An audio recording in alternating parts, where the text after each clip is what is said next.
aí, pessoal? Espero que estejam gostando dos nossos episódios de Natal. E vamos então para o nosso terceiro episódio. A primeira vez que eu encontrei com essa profissional maravilhosa que a gente vai conversar hoje foi na sala dela de terapia ocupacional. A sala mais incrível que eu já vi na minha vida. Eu tinha vontade de morar ali. E a segunda vez foi em uma palestra, onde eu descobri que ela era ainda mais maravilhosa que a sala dela. Como eu falei para vocês, ela é terapeuta ocupacional, tem USP e Unicamp no currículo e mais um monte de certificação internacional. É ela, Fran.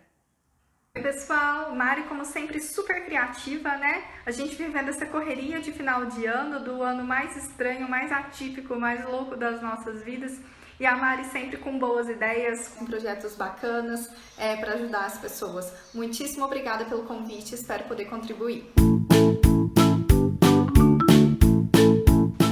Pessoal, e a minha primeira dica para vocês é sobre 3 recursos, 3 brinquedos, 3 estímulos que vocês podem e devem ter em casa que vai ajudar muito no desenvolvimento das crianças. Principalmente, pessoal, para aquelas crianças que os pais falam assim, mas ele não sabe brincar, ele ainda não dá função para os objetos, ou ele brinca de uma forma muito estereotipada. O que eu posso fazer para ajudar mais o meu filho em casa de uma forma que seja leve, que seja tranquila, né? Porque a gente sabe que pai e mãe não é terapeuta. Mas o que você pode fazer, principalmente em período de férias, em período de isolamento social, que a gente nem sabe quando isso vai acabar, que pode contribuir muito, é simples, é fácil, é prático e eu tenho certeza que você e o seu filho vão se divertir muito. Dica 1, pessoal, recursos que permitam que o seu filho possa pular, possa saltar. Trampolim, cama elástica, almofadão, o que você tiver disponível. Mas por que pular, saltar? Quando a gente tem uma criança que pula, que salta com os 2 pés juntos, isso mostra que ela já está tendo um controle, uma percepção um pouco melhor desses músculos aqui em torno do umbigo, tá? Do abdômen. Isso vai ajudar a preparar o meu filho, a minha criança para o desfraude, né? Para o controle de esfíncteres e para a gente conseguir posteriormente a retirada da fralda. Ajuda no fortalecimento do core. O que é o core? Essa musculatura que a gente tem aqui de tronco. Imagina uma árvore. Se você tem um tronco forte, você consegue executar melhor atividades que exigem coordenação motora fina. Então, força de core é muito importante.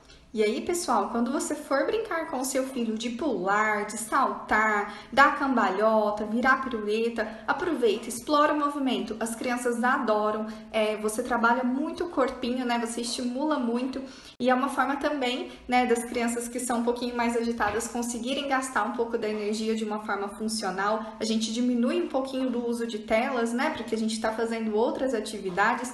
E aquelas crianças que às vezes são mais hipotônicas, né, mais quietinhas, elas conseguem aumentar um pouquinho o nível de alerta, ou seja, elas conseguem ficar um pouco mais up, né, um pouquinho mais alertas. Então é bem interessante, um recurso muito bacana. Se você não tem como ter uma cama elástica, pode ser com um almofadão, enfim, a gente tem que ser criativo e proporcionar algumas dessas vivências para as crianças.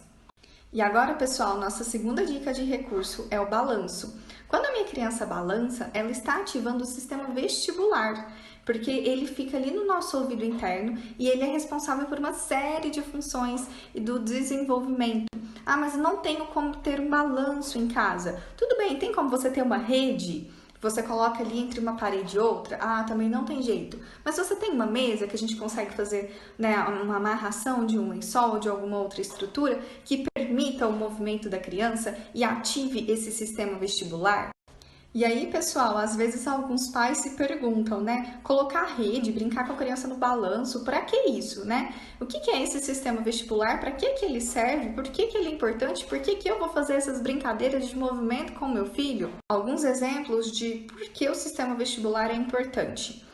Para a gente desenvolver fala e linguagem, a gente precisa ter 2 sistemas funcionando e processando muito bem, sistema auditivo e sistema vestibular. Se o meu cérebro não estiver integrando muito bem esses 2 sistemas, auditivo e vestibular, eu não vou desenvolver fala e linguagem. Por mais que eu treine, por mais que eu me esforce, por mais que eu invista em terapias, eu preciso do funcionamento, do bom funcionamento, da boa integração desses 2 sistemas, auditivo e vestibular, para fala e linguagem.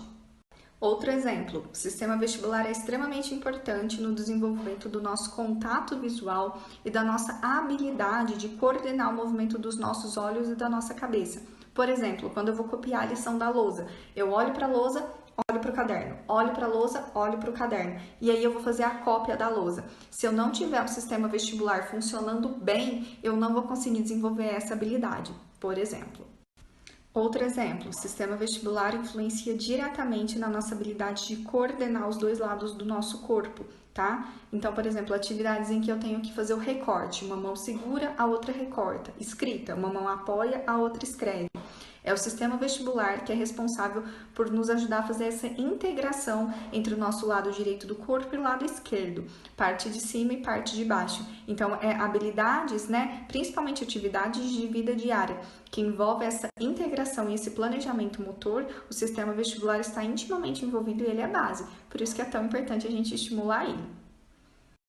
Terceiro e último recurso, talvez o mais importante de todos, vocês mesmos. Brincadeiras que vocês façam com as crianças de pega-pega, de pique-esconde, de contato corporal, né? Cabaninha, espaços apertadinhos, brincadeiras de serra-serrador, brincadeiras que envolvam o contato físico e a afetividade, principalmente, em primeiro lugar, são extremamente enriquecedoras, né? E sempre buscando o sorriso da criança, o engajamento da criança, a resposta dela de que, olha, tá legal, tô gostando disso que você tá fazendo. Porque a gente tem tanta demanda, às vezes, para criança, coisas que a gente quer que ela faça, né? E é muito importante a gente buscar coisas que são prazerosas para ela. E assim, pessoal, sempre valorize o que o seu filho traz, valorize o que é importante para ele, valorize o que ele gosta, se engaja, busca o sorriso, começa por aí. Seja você o mais reforçador, o mais motivador, o mais interessante do que todos os outros elementos.